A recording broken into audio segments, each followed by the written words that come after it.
thank you for agreeing to speak with us this morning and for serving on this panel today. My name is Antoinette Matthews, and I'm the Executive Director of MIT Enterprise Forum. And thank you for joining us today, to the audience as well. So, a quick question for, I think, everybody that we can, and this is going to be a discussion and a conversation, rather than handing questions over back and forth. So feel free to discuss and have a conversation with one another. There are many common threads that I've heard this morning from all of the content that was presented. One of it being timing of the investment, timing of knowing when to ask for money, when to exit. The second one was getting recognized. HEND has been recognized. Roosba spoke about getting recognition through MIT Technology Review. Mentors, board of directors, how to manage those and really getting the best value. Funding, finding the right problem to solve. But the one question I would like to ask of all of you is the one key point that came up was selecting the right team. And often I've heard investors say, I would far rather choose an A team and a B grade technology than a B team and an A grade technology.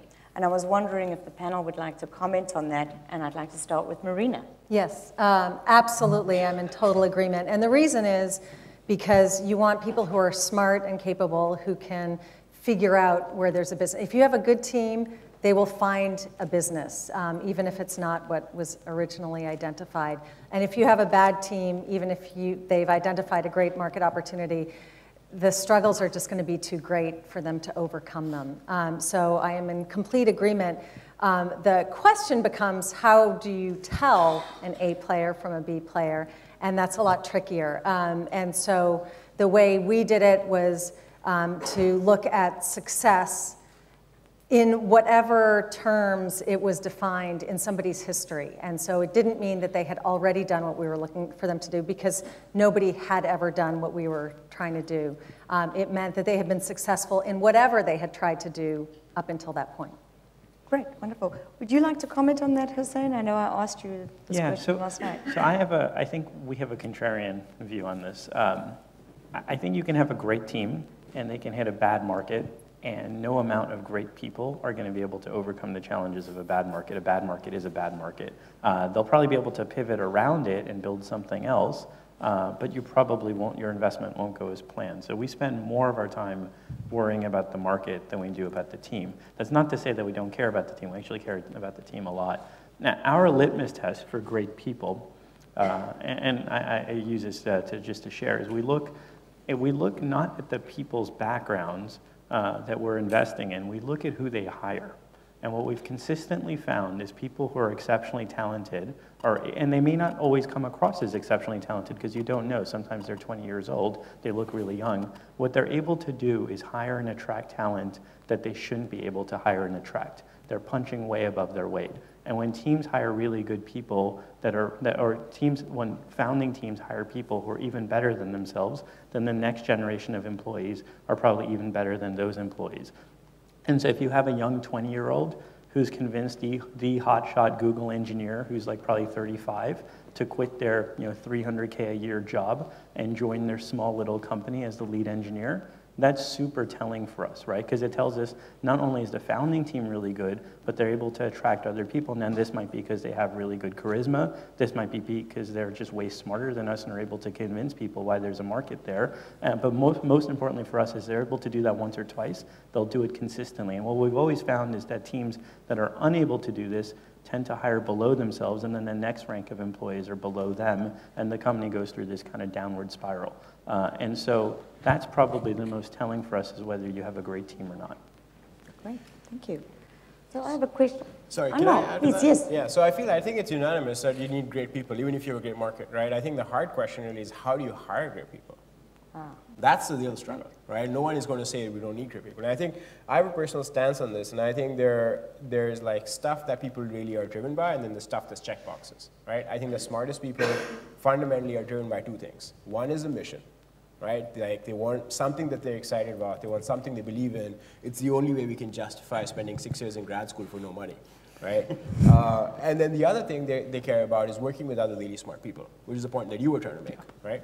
And I think the stuff that's checkboxes is, compensation, health insurance for their family, and like, whatever else, like other stuff. They want that to be fair.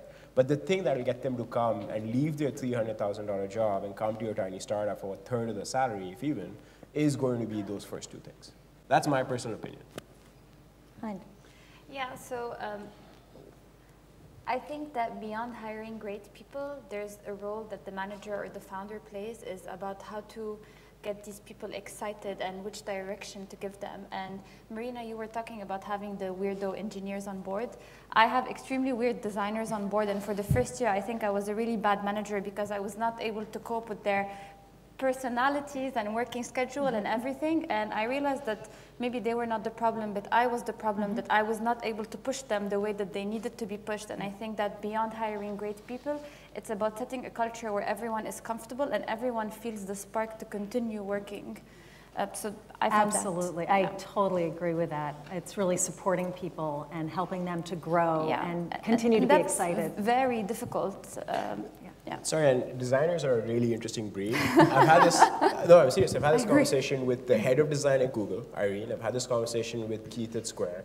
And I thought we were the only ones, but like, there's a certain personality type of good designers, right? They're extremely passionate. They're the biggest champions for the culture of your company.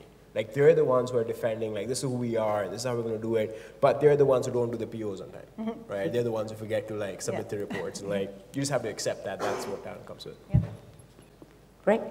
Yeah, I'll just finish up on that point. I think the real challenge with any company is great people.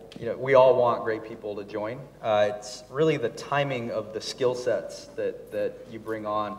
So, for example, with MC10, we were very interested in innovating during the early years or year or two, and then ultimately we needed to bring on a new kind of hire who had product development experience to help us achieve the next level of milestones. And so ultimately the characteristics and the culture that you want to achieve is pretty much consistent throughout, but the level of hire and the experience changes as you kind of adapt and you go after different markets.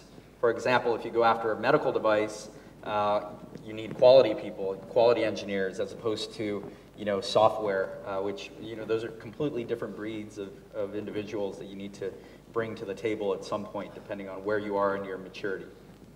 Great, thank you. A question that's getting very high votes here on this website, and it's for our investors, and I'm going to start with Marina.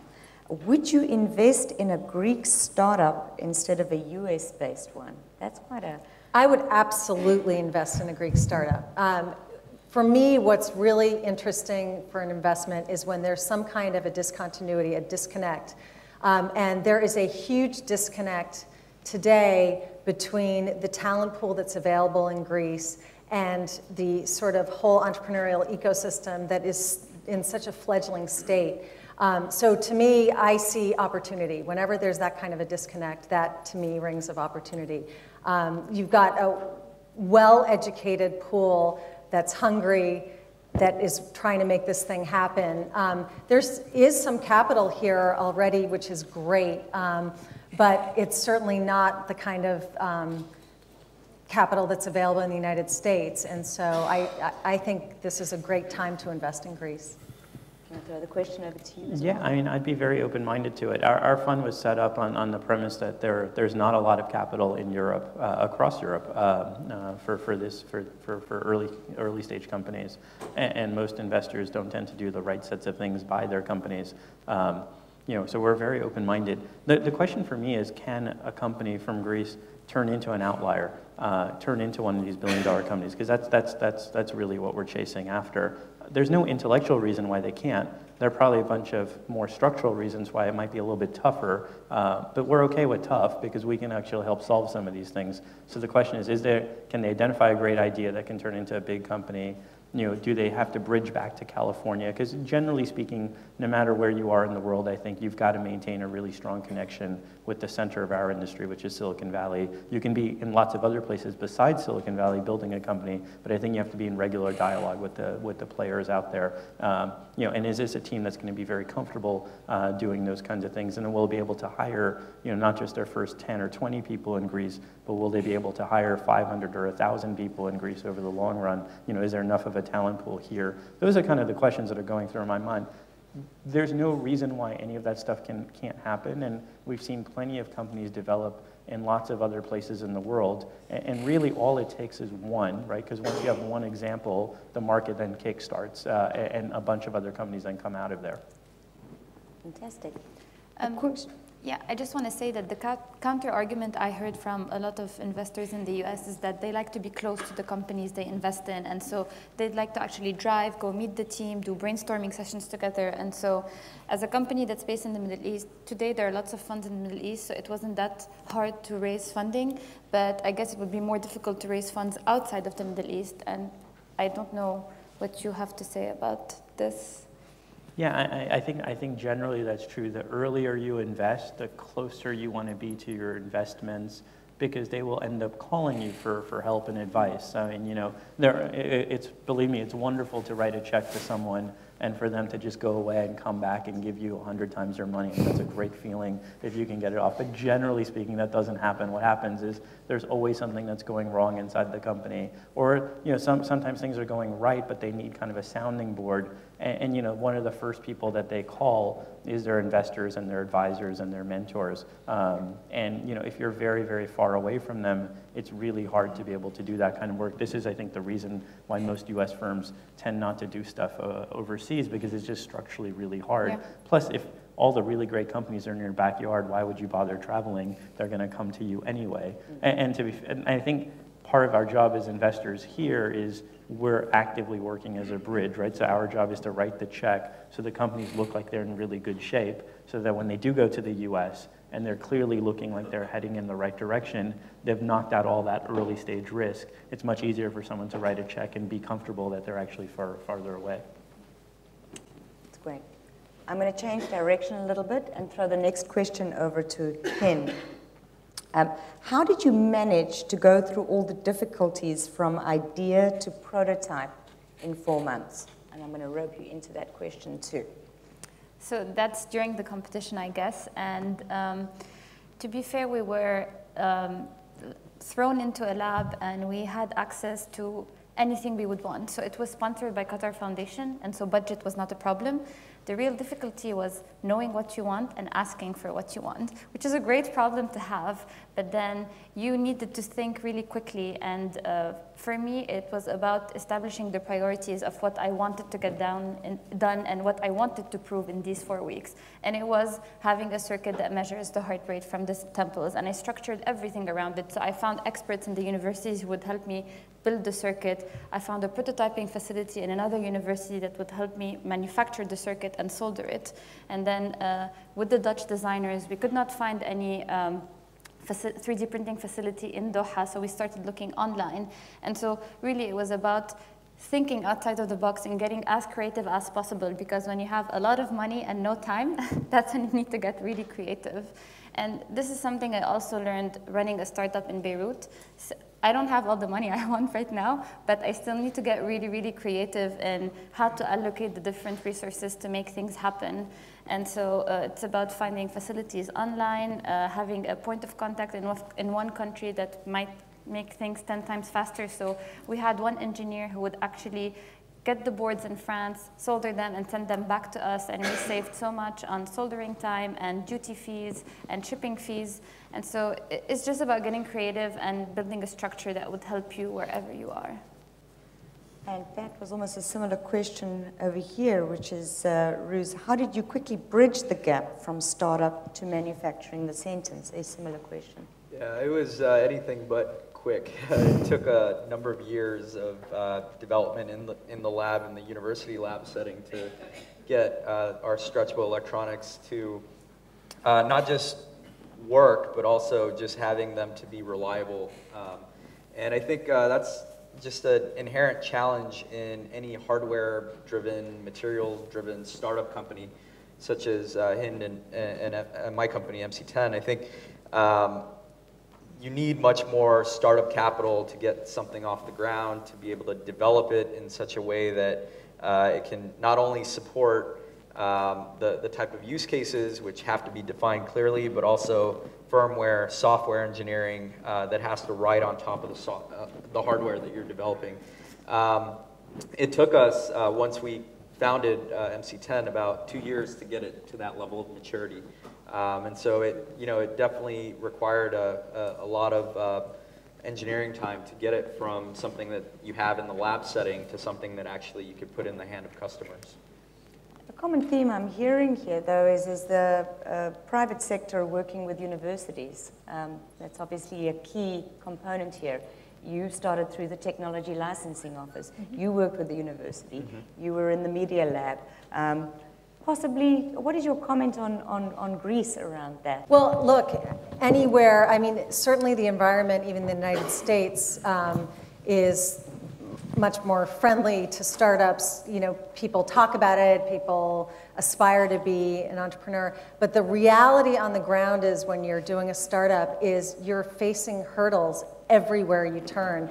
And the real struggle is that there's nobody there to pat you on the back and tell you what a great job you're doing. You're out there slogging it out on your own. I mean, the early days of Z Corp, calling people who don't know what the product is, calling suppliers who don't know what we're talking about. And every step of the way, people are telling you it's a stupid idea, you shouldn't do it. I'll never forget the first trade show. People are like, that is the crappiest part I've ever seen. There's no market. Or this other guy is saying, look, we can look at the screen. We don't need a physical part. Why would we want a physical part when we can see it perfectly well on the screen? And so these people are just telling you no, no, no. And so, yeah, Greece has a bunch of hurdles, but everywhere you go, you're going to be faced with a variety of hurdles. And the more innovative, as we were talking about earlier, the more innovative you are, the more you're going to hear this pushback. Like, no, that's crazy. That's a stupid idea. And you got to know when to listen and when to not listen. And that's kind of tricky because sometimes people are right and sometimes they're wrong. Anmal. Yeah. Good question here. How do you secure the privacy of the data you collect? Yeah, so I'm going to answer that question by taking a step above. This is a broader society issue, right? So I think a lot of legislation across the world isn't really good at this stuff. But so our stance on this is it starts and ends with the consumer, right? It's basically your data. And the way it's processed, and we never share raw information with our providers or even with friends and family members and things like that. It's something that's designed to give value to you first, and then with your permission, summarized alerts or statistics are shared with your provider or with your friends or family members. We don't look at content or conversations. We look at don't look at content or messages. We look at distributions of behavior. What's far more interesting is a sort of statistical model of how you typically behave in that texture, not specifically what you said for the kinds of analysis that we do. And so I think that's sort of our starting and ending with consumers. I think that's where it's at. Yeah. Thank you. Can I go back to the hostile question? Yes, I'd like to finish that question. Actually, my microphone fell off. It's an excellent question, and it's reading up here. Greece is a hostile environment for startups as it is cumbersome to set up, and the tax system is uncertain and changes every few months. Why would investors want to invest in such an environment? So to me, hostile means someone is holding a gun to your head saying you can't start a company. I don't think we're in that kind of scenario. Maybe Beirut goes through some of that stuff, but I don't think Greece is on that stage right now. Most of the other stuff they're challenges, and I appreciate that some of these challenges are probably quite difficult when you're in the in the thick of things. Part of being a great entrepreneur is structuring around the challenges. So if it's too difficult to set up a Greek entity, the laws here change in terms of retroactive taxes, structure around it, right? You're part of the EU, set up a US Delaware company, set up a UK limited company, and then set up a subsidiary in Greece that just does nothing but hire the employees, right? You know, the big companies all use what's known as the double Irish to avoid taxation. You know, small companies can do, not to avoid taxation, but just to structure away the bureaucracy that's kind of needed. Now, it's probably 10 times more difficult here than it might be in Silicon Valley, where everyone can just work off of very standardized documents. But, it's not that hard to kind of go around this stuff. The real question is, can you come up with a really good idea? As being part of the EU, you can easily move or set up offices somewhere else if you can't actually hire the level of talent, or you can't get investors, energized about the company that you're building here. The world is far more global today than it used to be even 10 years ago. And so I think, while it might be hard, it might be challenging, it's certainly not impossible. And part of being an entrepreneur is figuring out how to navigate this stuff and actually go make it happen. Yeah, I mean, the only thing I want to add to that, right, and I live in San Francisco, and it might seem like San Francisco is really easy, and every day we read on TechCrunch, and companies get $20 billion valuations, and everything is easy. It's actually, for every successful story, there's like 1,000 unsuccessful stories, right? And like, it's as much of a struggle here. The challenges are different. Here you've got perhaps bureaucracy, there you've got to compete with Facebook and Google for engineering hires, right? And trust me, it's really, really hard. And so I think it's just one of those, I think for me it goes back again to, if you have something that people want, if you have that product market fit, if it's something compelling, you've done something amazing, and you can do that in this era with 2 people in 6 months and locked up in a room, as you've seen several examples here, that's all it really takes. Everything else will sort of come together. You'll figure out, whether to incorporate in London or here, and that stuff is technicality. But you need to be focused on the metrics, the things that really make a difference. And I think even if you're in that scenario, so I'll give you probably the single worst piece of advice I've ever given my career to an entrepreneur. So one of my classmates at Stanford started up a company. The company's called Jawbone. I don't know how many of you guys have heard about it. It makes Bluetooth accessories. He started in 1998. And in 2005, he'd run out of money. It'd been 7 years. Investors had kept giving him money. Nothing had really materialized in the company. And for a very small stint at Microsoft, I took over a research project at Microsoft. I was building something very, very, very similar. I did this huge financial analytical model that showed that gross margins would collapse over time, that this was not really an attractive business segment to go into, that it would become too competitive, et cetera, et cetera. And when I left Microsoft over the summer, one of my other classmates was an angel investor, and we were all kind of friends, and we sat down together, and I showed the work that I kind of built at Microsoft and said, his name also happened to be Hussein. Hussein, it's been 7 years, right? Just, call it what it is. I mean, it's like 7 years of your life have gone by. You might want to shut this thing down and just kind of walk away. Just as context, right? So that was 2005. About 5 to 6 months later, he signed a deal with AT&T, which is the largest one of the largest telcos in the U.S., a distribution deal. Revenue started going up. He got funded by Sequoia. He got funded by Khosla. He got funded by Andreessen Horowitz. Today, he does reference calls for all of these investors. That's how successful he is. It's a multi-billion-dollar company. His net worth is significantly higher than my net worth. And every single time I see him for coffee, he reminds me of what I told him in 2005, right? But the journey was 1998 to 2014. So I think one of the big lessons as an entrepreneur, it's going to be challenging. You're going to go through these down cycles. You've got to be in there, and you've got to be really, truly passionate about what it is that you want to build, and you've got to assume that this is a long-term game. So hostility, I'm not so convinced is the right metric. I mean, they're just challenges. You've just got to figure out how to overcome them. Okay. Question for Marina. What was your biggest mistake at Z-Corp, and how did you recover? My biggest mistake, and I think this is fairly common for early entrepreneurs, is I was kind of a control freak. And so I started the business, and what made me good in the very early days, which is I loved being in charge of everything, I loved doing everything myself, became a big deficit as we grew. And I was really bad at delegating early on, giving people authority to just do it their own way. And it took me a long time. And I actually learned from my employees. I saw how they dealt with their people. And I actually learned from them because I would hear them like give over entire projects to young kids, and I'd say, oh my God, they're going to totally mess it up. How could you do that? And it would come out, and it might not be 100%, but what that manager had done was leverage their time, and so now they were available to work on other things. And so it took me a long time to learn how to do that, to delegate, and also to behave more like a teacher and a mentor to the employees, and just to spend some time. So everything I was saying relative to the board, to take on that role as the company is growing, to just walk the floor without a mission. Not to go tell people what to do, but to just go walk the floor, hear what people have to say, what are they working on, what are their problems, what do we need to fix, and just like listen to what people are saying and try to help guide them. So learning how to be a good leader, effectively. Yeah, Great. exactly. Well, I think that's something everyone can take. So I'm going to address this question to Ruse. Would you hire talent, brain, or experience in the first 6 months of a startup?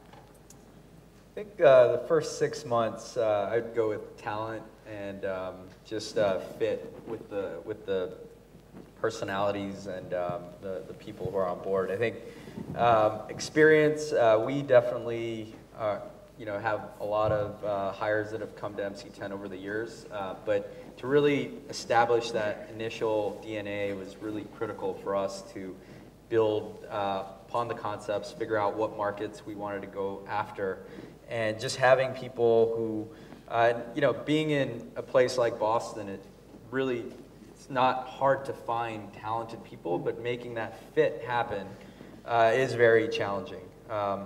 So it took a while. That's where you start to leverage your investor network. And this was, by the way, in 2008, 2009, when MC10 was coming together. Not the best time superficially to start a company, but when you dig deeper, you see that it was actually a great time to kind of start to build up a company or an empire through a lot of the talent that you saw in that time was out of jobs. So people were just like really in a position where they were looking to join teams. And so for us, it actually was a blessing in disguise. We thought it was a bad time to start a company. Turned out to be a great time, and it set us up for the growth that happened in 2011, 2012, and to now, actually. Great. Good answer. I'm going to throw it over to you, Hin, because one of the follow-up questions I have was, here we go. Where did you source the people for hire, and how did you go about sourcing the people for hire?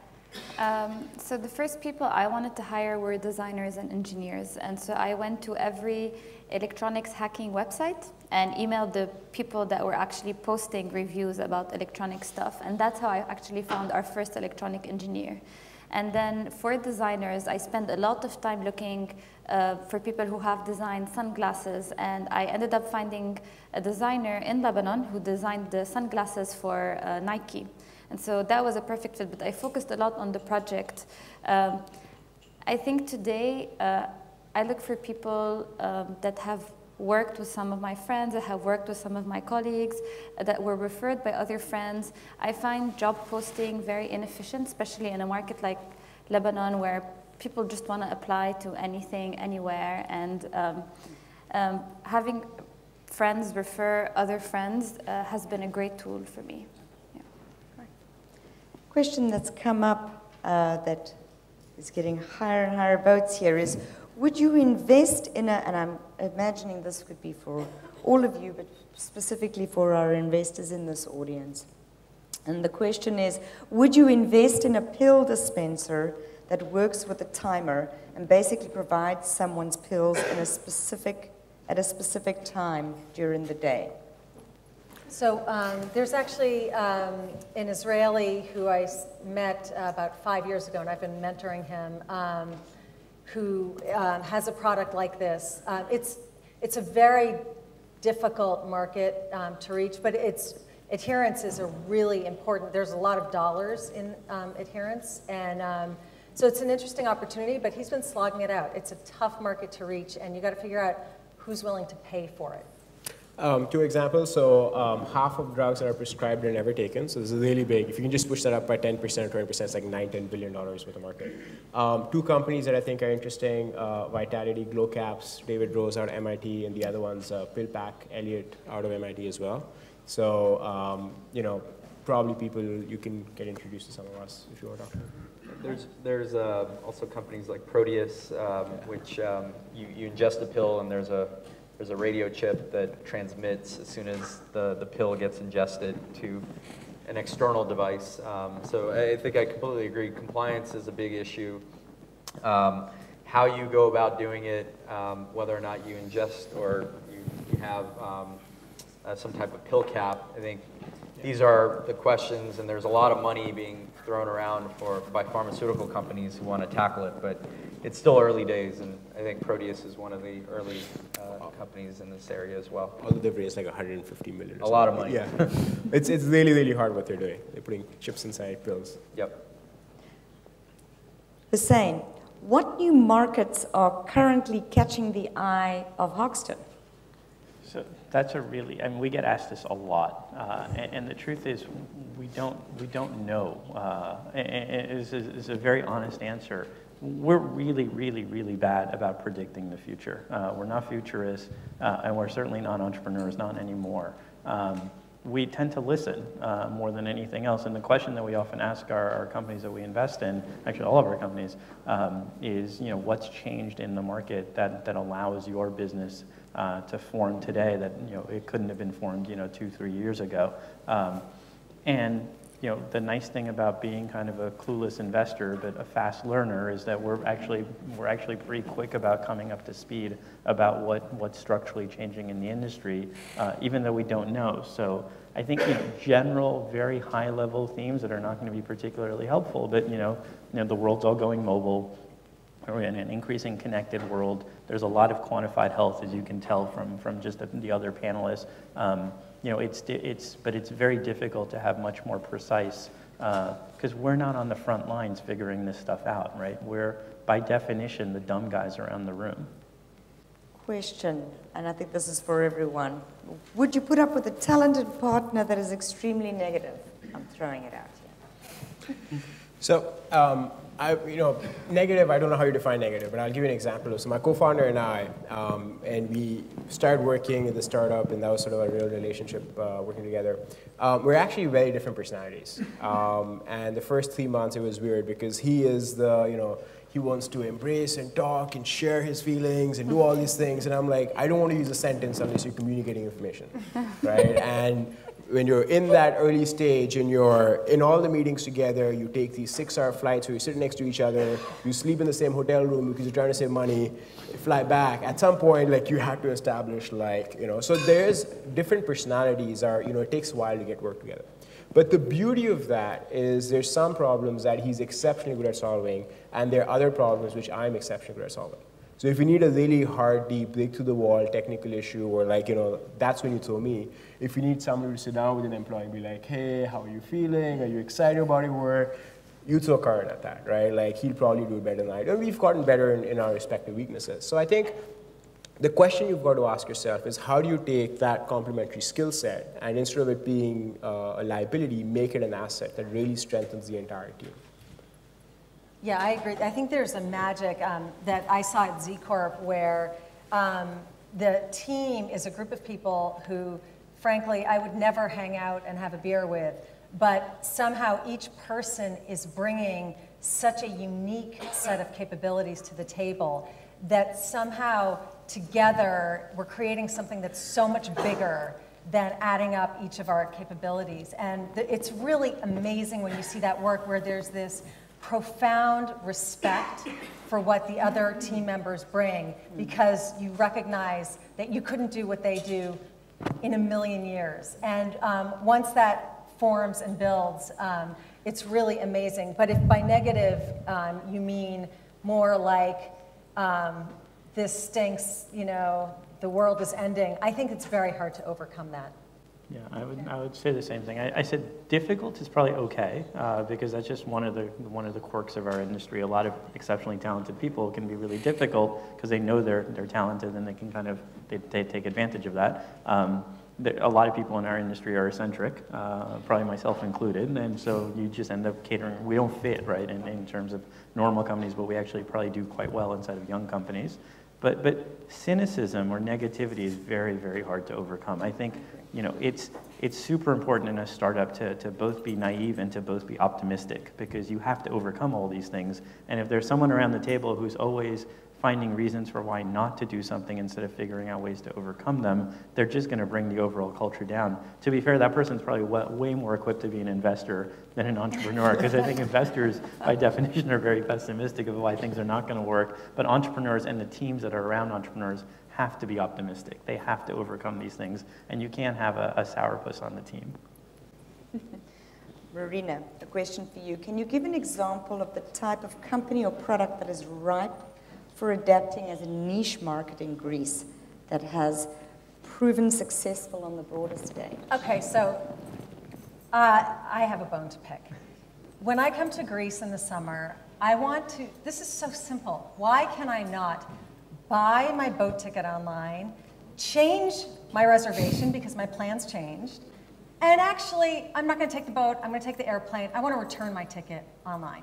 Why can I not do that? It is so absurd to me that I have to go to the travel agent and, oh, by the way, it would have been nice if I brought her a gift so she remembers me from last year. Like, it's just so inefficient. And there are 1,000 things like this. Every time I come to Greece, I'm like, oh my God, why is everything so difficult?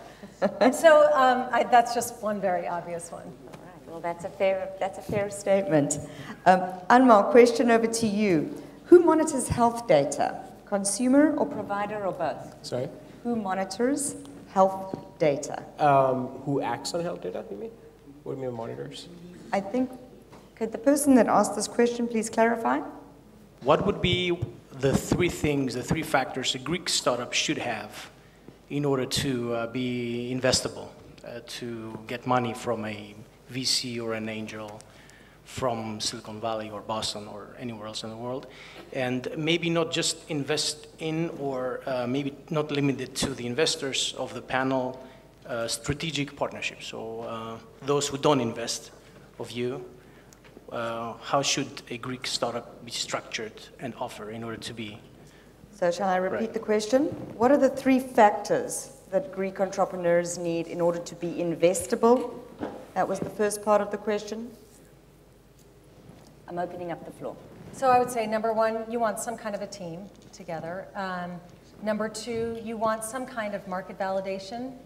So some small group of people ideally have been willing to pay for it, but at least have expressed more than just a passing interest in it. And then some kind of product validation that you know how to technically do what it is you say you're going to do.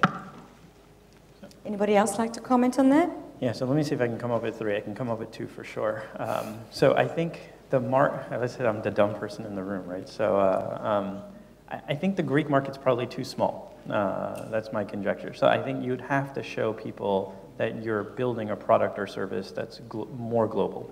And you'd have to show, the only way to show that is to not talk about it, but to actually have customers from around the world using the product or service.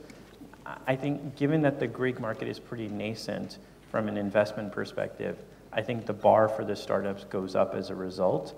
The closer you are to, you probably have to be post-revenue, and you probably have to be pretty darn close to being profit-generating to capture the imagination of investors outside. And I realize this is chicken and egg, especially if you're an early-stage company, but your product or service probably has to have customers outside the world, and you probably have to be, these customers have to be paying you in order for investors to kind of take you seriously, because you're going to be the exception to the rule in many ways, right? And the best way to be the exception to the rule is, I've already built a real company, now I need some more money to scale it up.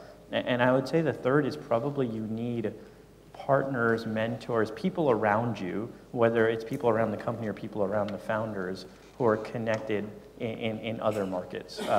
Because I think that's going to be the ingredient to get other people to notice you.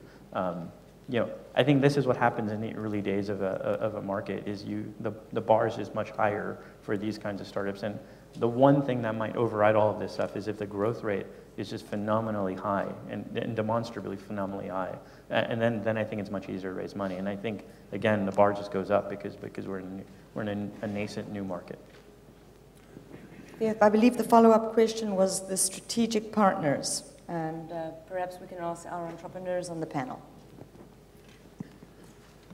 I think maybe Ruth is the best one to talk about strategic partners. Yeah, I'll start it off. I think for us, our business model is around how do we not just go after one specific product, but how do we make MC10 technology kind of diffuse into a few different markets or verticals as we were getting started. And that's a very challenging task for a startup company that has limited resources and funding.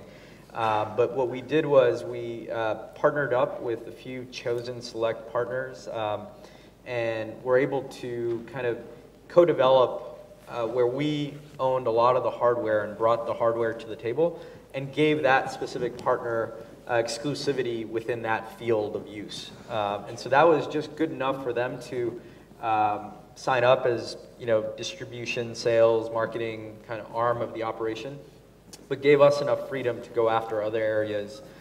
The main reason for that strategy, one of the main reasons, is because we had a broad enough intellectual property suite that we didn't want to just go after a specific type of device. We wanted to use our stretchable electronics as a platform to kind of go after several different areas and sell the vision in that light. And it's much more challenging, but ultimately the licensing and the intellectual property that we had, we owned. So we wanted to leverage it across different, and that's where strategic partnerships really came in very handy for us. I can add to that. And so, we're in the same industry as healthcare, and we get a lot of pharma strategic partnership kind of conversations going. And I think that actually might be easier here in Greece because most of the big pharma have a presence in Europe and a pretty strong presence in Europe. And think of Sanofi and a bunch of others. And I think for some of the platform technologies where there's many different disease areas and applies to us because we can be used in chronic pain and a variety of other conditions, there's this sort of opportunity to focus on the ones you care about, but then license some of the others or co-develop some of the others where it might be a source of potential revenue and so on. Obviously, a lot of deal-making stuff. I was joking with Ruz earlier. I consider pharma or some of these large company conversations death by 1,000 meetings. You get all the big companies knocking on your door, but they're not. They have guys who are paid to basically talk to startups and not make any action happen. And so you've got to be careful which ones are actually going to work through or not. Yeah, okay. I was just going to say it ties back to the question that was raised earlier around what do you look for and what do you need, the three ingredients. I think to overcome the chicken and egg problem, if you don't have revenues, but you're, as one example, a university spin out, you could have the intellectual property and build that up through the research that's happening at the university setting and kind of help mature the technology further and further, and then kind of come out and showcase that you have a lot of value that may not be in the form of revenue yet, but it's in the form of real valuable IP that can help start a company that goes global early on. Right. We're coming up on the hour, but I would like to, before we break for lunch, I would like to allow for a 90-second closing remarks from each of our panelists. And my question to each of you, starting with Hind, is all of you this morning provided very rich personal stories about your experiences as either an entrepreneur or an investor. What would be your final remarks to this audience today if you were to be starting a business now for the very first time, not as a serial entrepreneur, and you were to, knowing what you know now, what would be the one, perhaps two sort of nuggets of information that you could pass on to the audience that might be helpful for them? So for me, starting in a place like Beirut, First of all, my first advice would be very open to feedback and seek out for help, because you need help and you're probably not going to find it around you. So look outside of your circles and seek for help. The second advice is that company culture is very important, because unlike the US, it's not common to have a startup culture. And so for me, I made a lot of wrong decisions when it came to hiring people or building some features on the product that were counter the company culture that I was building. So give that enough importance, because it's going to be the basis for growing the company. Thank you. Put yourself in situations where you can learn. Events like this, I mean, you know, I spent a lot of years around the 50K, 100K circles, and eventually, initially my ideas were terrible, eventually they start winning prizes. Put yourself in positions where you can build that exposure, understand the stuff, know enough about the stuff that you have no idea about, so at least you know like how to fill those gaps eventually when you need to hire those people. And then it's kind of just do it. Right? I mean, like, I can come up with 1,000 reasons why my business is a terrible idea and I shouldn't do it, but like, wouldn't be here if I wasn't like optimistic and a little crazy. And I think you kind of just have to roll up your sleeves, give yourself 6 months, lock yourself in a room and say, these are my milestones, here's what I'm going to try to achieve, and be very, very honest, intellectually honest in that iteration process. You run an experiment, you come back, look at the data, and you'll see what the data says, but as long as you follow that, you'll end up somewhere. Right? And it may not be exactly the product you had in mind, but if I think most, you know, it's most companies fail because they just don't get started or they aren't committed enough. So I have 2 pieces of advice. One is maybe less important, maybe less relevant, but which is sometimes when companies get some early success, whether it's press coverage, winning awards, things like that, there is a little bit of a danger that we call it drinking your own Kool-Aid. So you got to be really careful when everyone is telling you how great you are to not believe it, because you've come out of, you know, the war and you feel like, oh yes, but look, I'm victorious. But in fact, you haven't done anything yet. All you've done is get people hyped and talking, and that's great, that's a first step. But until you get customers paying for your product, you really haven't done anything yet. And then the second piece of advice I would have, and I really wish someone had told me about this, is to make sure to start every day, every meeting, to keep the big picture in your mind and prioritize.